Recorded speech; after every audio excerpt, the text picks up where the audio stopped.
name is Maya Carter, and today I'll be informing you about the history of marriage. Marriage is usually an aspect of love, but may be abnormal when brought to light. There are three things that marriage can mean when people think of the word marriage, which are traditions, its message, and where it originated. But there are some weird things about marriage, such as, did you know that it was once acceptable for you to marry your cousin? And that it was once acceptable for a child to marry an elderly man. But for now, we can talk about where marriage originated.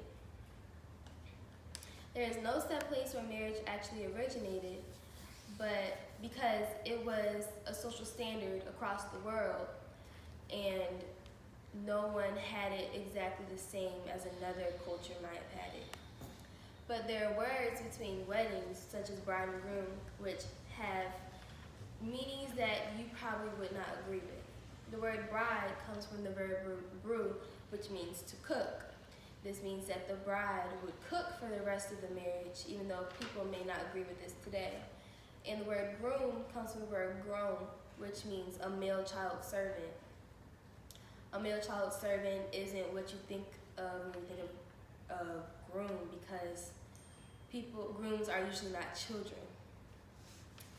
With the origination of marriage, there comes a message which is socially determined through its era of time.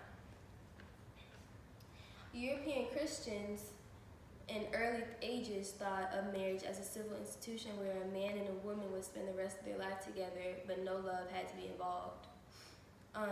But today we think of marriage as an institution of an interpersonal relationship with love.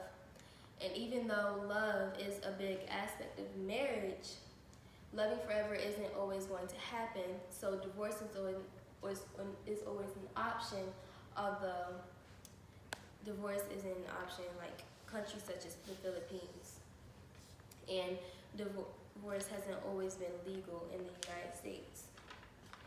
But with this message comes tradition, and there are three main traditions that are very popular, such as jumping the broom, which originated with slaves jumping a broom because they were not allowed to marry because it was illegal. But the broom actually stands for cleaning away the single life and sweeping it away, or it could stand for the wife making a promise to the groom that she would clean for the eternity of their marriage. Another tradition is throwing rice, which guests at a wedding would do to the couple, which meant fertility, fortune, and prosperity. Another very common tradition was cutting cake together, which the bride and groom would do. And this meant union between the couple, and this also meant that the bride and the groom would provide to each other for the eternity of their marriage. That is what my mother and father did at their wedding, and here is a painting of their wedding.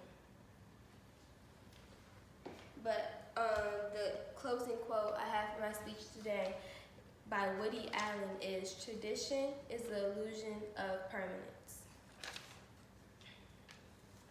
And now I'm done forever.